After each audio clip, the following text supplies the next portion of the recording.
एक मजदूर जब सुबह से शाम तक काम करता है तब उसको शाम को मजदूरी मिलती है 500 रुपए। अब किसी मजदूर को अगर एक साथ ही उसे ऑफर मिल जाए कि आपको आज 2000 रुपए मिलेंगे, वो भी चंद घंटों के लिए एक काम करना है, कोई भी मजदूर तैयार हो जाएगा। दरअसल उत्तर प्रदेश के बलिया का एक इलाका है जिसका नाम है मुनिया।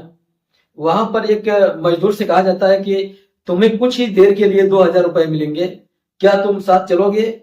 वो पूछता है कि कहाँ चलना है। कहा जाता है कि तुम्हारे गांव के भी कई लड़के हैं। बस इतना ही सुनता है, वो तैयार हो जाता है। अब एक इंटर कॉलेज में सामूहिक विवाह समारोह चल रहा था। उस विवाह समारोह में 568 दुल्हन आई थी और दूल्हे रह जाते हैं 500 से भी कम। ऐसी स्थिति में अब करें तो क्या करें? तब वो जो मजदूर थे जिन्हें बुलाया गया था, उन्हीं को दूल्हे की जगह बैठा दिया जाता है। इसी बीच में दूल्हे जब कम पड़ जाते हैं तो किसी मीडिया कर्मी ने ये वीडियो बनाया। दरअसल जो दुल्हन थी वो अपने ही हाथों से सिंदूर लगा रही है और अपने आप से ही वरमाला डाल रही है। बस यहीं से शोर मच जाता है, ये कैसा सामूहिक विवाह है?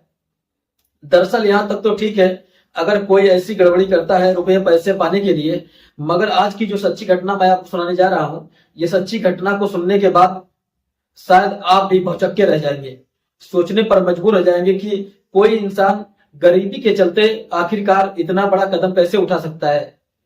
नमस्ते, प्रणाम, हर हर महादेव। मैं प्रकाश पाल। आज की सच्ची घटना मैं आपको सुनाने जा रहा हूँ। ये सच्ची घटना है उत्तर प्रदेश के एक जिला है महाराजगंज, और इसी का ही एक विकास खंड परिषद है लक्ष्मीपुर। बात कर रहा हूँ 5 मार्च 2024 की दोपहर लगभग 1 बजे के आसपास। 38 जोड़े थे। इन 38 जोड़ों का एक साथ सामूहिक विवाह किया जा रहा था। उत्तर प्रदेश के सरकार सामूहिक विवाह के लिए कुछ अनुदान कर देती है। जैसे ही इस 38 जोड़ी का सामूहिक विवाह किया जा रहा था, उस वक्त कई अधिकारी भी मौजूद होते हैं, कई स्थानीय नेता भी मौजूद होते हैं। इसी बीच में एक व्यक्ति एक वीडियो बनाता है और वीडियो बनाने के बाद वो अपने ही सोशल मीडिया पर उसको अपलोड कर देता है, ये कहते हुए कि मुख्यमंत्री योगी आदित्यनाथ ने कितना अच्छा काम कर रहे हैं कि गरीबों की शादियां इस तरह से हो रही हैं। जैसे ही अपने इस सोशल अकाउंट पर अपना वीडियो डालता है, वो व्हाट्सएप वगैरह पर अपना वीडियो डालता है, तभी वो वीडियो वायरल होता होता एक गांव तक पहुंच जाता है। दरअसल गांव का नाम होता है कजरी और दूसरे गांव का नाम होता है लेहड़ा। लेहड़ा और कजरी गांव में जब ये वीडियो पहुंच जाता है, लोगों को इस वीडियो को देखने के बाद यकीन नहीं हो रहा था, आखिरकार ऐसा कैसे हो सकता है, ये सच नहीं हो सकता। तभी यहीं से आवाज चलती है। 5 मार्च 2024 की वो तारीख थी जिसमें शादी होती है, और धीरे धीरे बात चलते चलते एक गांव से दूसरे और दूसरे से तीसरे, फिर ब्लॉक स्तर पर, फिर तहसील स्तर पर, उसके बाद फिर जिले स्तर पर बात डीएम तक पहुंच जाती है, और डीएम से होते होते फिर पूरे प्रदेश में ये फैल जाती है। साथ ही कोई ऐसा व्यक्ति बचा होगा जो इस घटना के बारे में जानकारी नहीं रखता होगा। दरअसल तहसील से अगर इस कहानी की शुरुआत करें तो कहानी कुछ इस तरह से शुरू होती है। गांव कजरी की रहने वाली होती है प्रीति यादव, और गांव लेहड़ा का रहने वाला होता है रमेश यादव।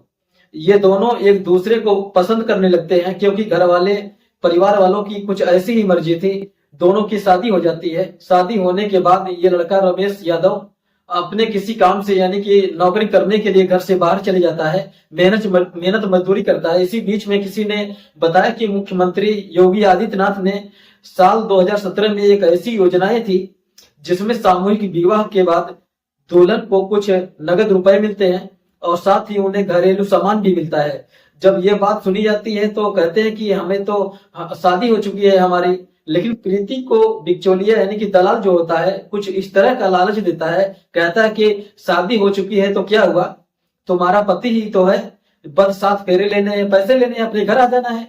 जब ये बात की जाती है तो इसके बाद करना क्या होगा इसके लिए, उन्होंने कहा कि इसके लिए तो ऑनलाइन आवेदन करना होगा। अब फिर शादीशुदा प्रीति ने ऑनलाइन आवेदन किया और दूसरी तरह से आवेदन करता है रमेश यादव। आवेदन की सारी प्रक्रियाएं हो जाती हैं और प्रक्रियाएं पूरी होने के बाद कुल मिलाकर एक शादी की तारीख 5 मार्च 2024 तय कर दी जाती है, और इसके लिए स्थान तय किया जाता है विकास खंड परिषद लक्ष्मीपुर। उस मैदान में 38 जोड़ों की शादी के लिए बाकायदा विवाह का मंडप सज जाता है। और मंडप सजने के बाद अब यहाँ पर इंतजार किया जा रहा था दूल्हा दुल्हन और उनके परिवार के लोग आ जाएं, ये प्रक्रिया शुरू हो जाए। 2 पंडित जी थे, एक पंडित जी का काम था कि मंत्र पढ़ना और दूसरे पंडित जी का काम था कि दूल्हा और दुल्हन को दिशा निर्देश देना, क्योंकि सामूहिक रूप से विवाह कराने में कई तरह की अड़चने होती हैं। इसी तरह से जब अड़चने वाली बात थी तो एक बजता है तो प्रीति आ जाती है, लेकिन रमेश यादव जो उसका पति होता है जिससे उसकी शादी होने वाली थी वो नहीं आ रहा था। वैसे स्थिति में करे तो क्या करे। बिचौलिया ने कहा कि अगर ये शादी नहीं हुई तो तुमने जो आवेदन किया है वो तो पैसे मारे ही जाएंगे, लेकिन सरकार की तरफ से जो अनुदान मिलने वाले हैं वो भी खामखा मारा जाएगा, इसलिए कुछ करना चाहिए। अब दूल्हा कहाँ से लाए, इसी बात को लेकर थोड़ी सी समस्या बन जाती है। अब ऐसी स्थिति पैदा हो जाती है कि दूल्हा है ही नहीं, दूल्हा आया ही नहीं, लेकिन रमेश ने आवेदन तो कर दिया था। आवेदन करने के बाद वो मौके पर नहीं पहुंचता है। ऐसे स्थिति में ये शादी नहीं होती है तो फिर इन्हें अनुदान नहीं मिलता। अब ऐसी स्थिति में जो इस लड़की का सगा भाई यादव होता है, कृष्णा यादव पास में खड़ा था। बस 1-2 घंटे की बात है, 1-2 घंटे के बाद आराम से यहाँ से चल पड़ेंगे।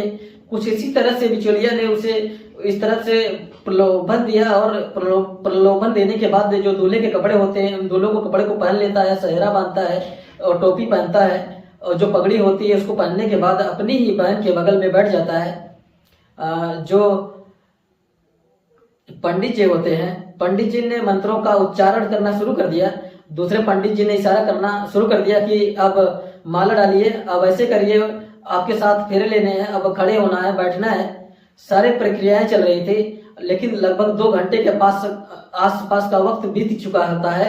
अब एक व्यक्ति खड़ा हुआ है यहाँ पर लगातार वीडियो बना रहा है, क्योंकि आजकल जमाना जो है सोशल मीडिया का जमाना है।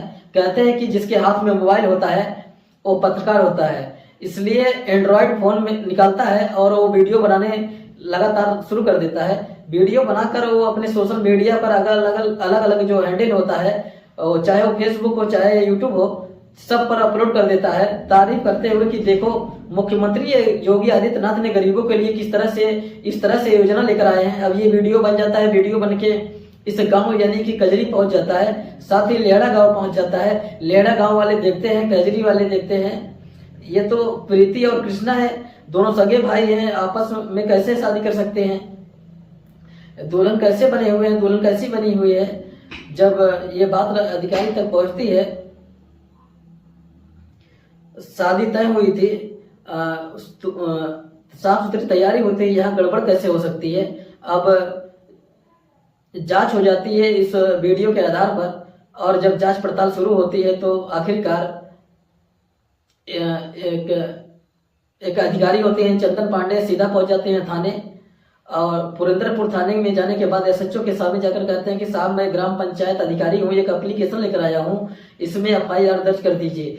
फिर एफआईआर दर्ज, जब मुकदमा दर्ज कर लेते हैं, यानी कि जानकारी जब सोशल मीडिया अखबारों के माध्यम से लोगों को यह पता चलती है कि भाई और बहन ने एक सामूहिक विवाह योजना के तहत शादी कर ली है, बड़ा आश्चर्य हो रहा था कि आखिरकार ऐसा कैसे हो सकता है। तभी लोगों को कुछ महीने पहले एक घटना याद आ जाती है। ये घटना थी उत्तर प्रदेश के बलिया जिले की 25 जनवरी 2024 का ये बात है।